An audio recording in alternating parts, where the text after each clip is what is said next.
Greetings. Greetings to our friends in the Susquehanna Conference. I'm excited for this month's video to share with you a story from a church that shows that every church can find a way to tie into the Bishop's Partners in Mission. What is that, you may ask? The Bishop's Partners in Mission focuses on two things. One is raising funds for Imagine No Malaria to save lives from the scourge of malaria, a disease that is preventable, treatable, and beatable.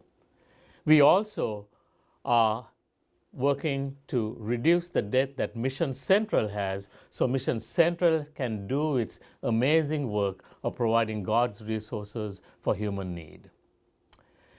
I'm so happy that for this month's video, Partnering in Missions, we have with us Reverend Steve Atanasoff of the Geyers Church.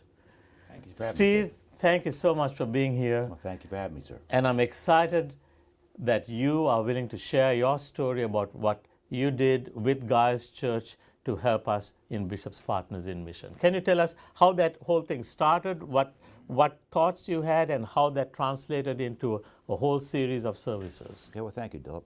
First of all, Karen, my wife Karen, and I were both aware of this initiative because we both are part of it and support it. But we were trying to come up with the idea for Advent of doing something with mission, and that would carry on into Christmas Eve and beyond that. We had looked at different avenues of what to do, and one of the things we saw was this Bishop's Partner Mission, and also the malaria emphasis.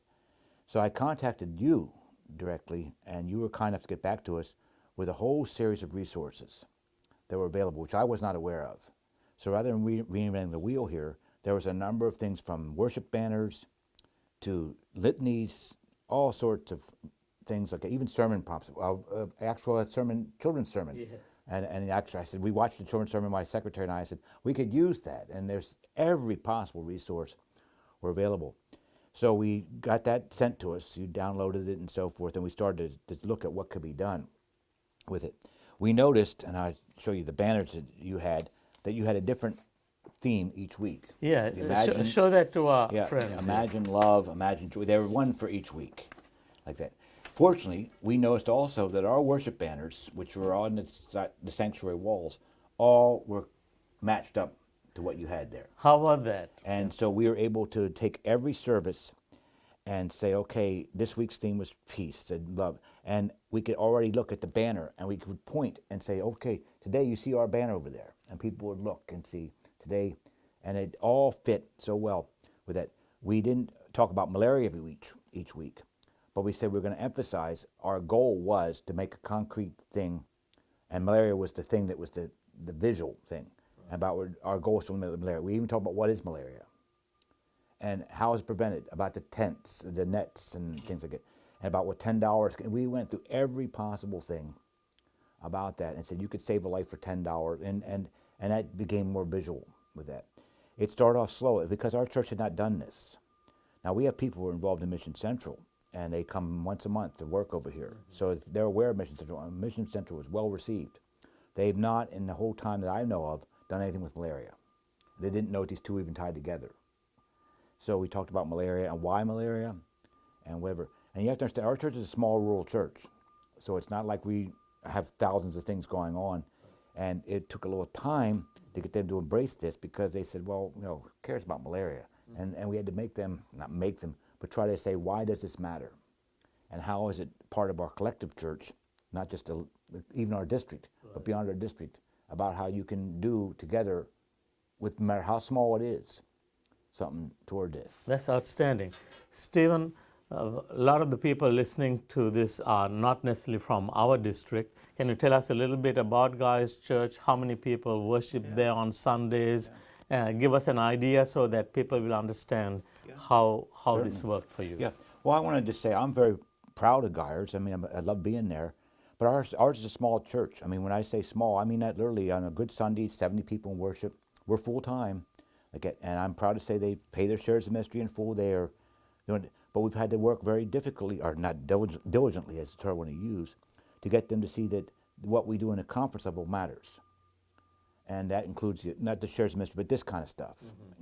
where if it's say, why should we be involved in something that's in Africa or somewhere that that's kind of thing. We're right here. We got needs right here in Middletown. I'm sure every pastor knows the same speech, whatever district you're in, and to say it's not a matter of either or.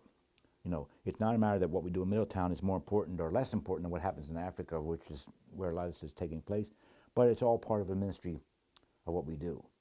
And that came to develop when it came to the point of even with the offering. And I pointed out to you about, we made it clear from the beginning that we were going to have a cumulative thing, and that what we were going to do is try to have, and Christmas Eve, which is the final service of this imagining thing, that we were going to take the offering and devote the entire offering to this cause.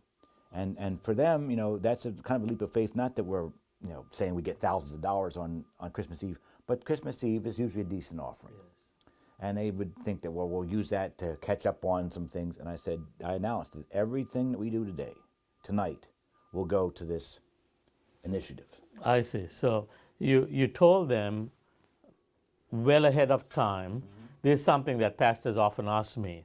How do I encourage my congregation? It looks like you laid the path for them, preaching about this and then informing them how they can respond in faith with their contributions. Well, Delp, I have to give you a cautionary thing about that. I kind of just announced we're going to do it. I'd be careful about it, because sometimes if you do that unilaterally, especially if you don't have the connection with your people, it might backfire. Right. So I'd be careful and say, well, I just didn't, but I did. I just said we're going to do this. They gave me that latitude.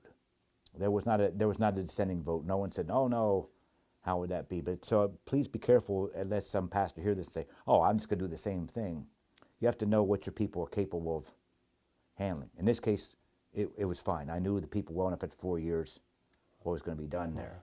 You had already built up that relationship of trust. I hope so. And sometimes you can misjudge and overreach, but in this case, it was well received. It was not. There was not a dissenting, privately or publicly, that I know of, dissension about it. And something that I really liked what you shared with was that you told them that the entire offering would go not towards our church needs, but to the community, or in this case, a community even outside our shores. Yeah.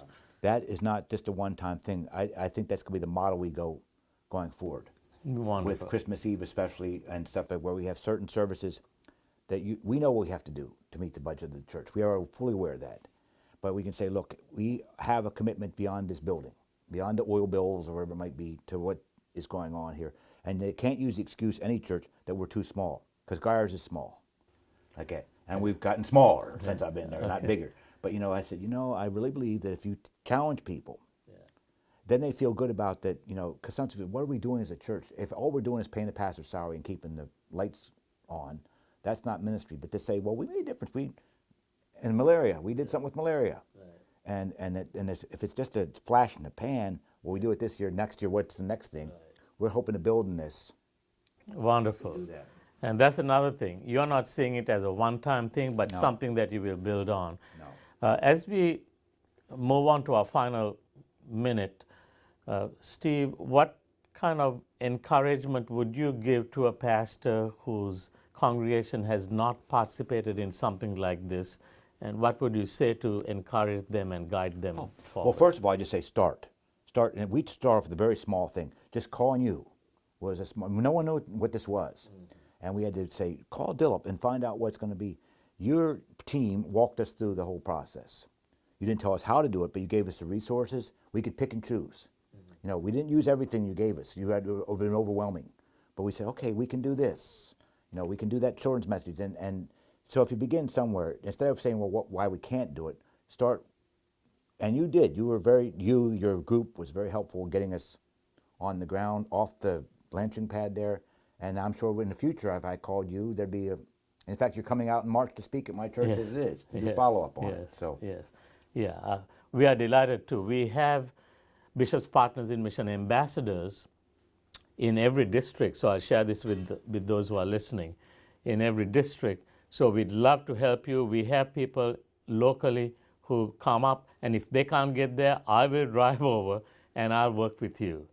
This is all about the people of God at the Susquehanna District Conference responding in faith and in obedience to Jesus. Well, you remember what we said yesterday when we came home from our seminar, better together. You know? Better together. Right, exactly.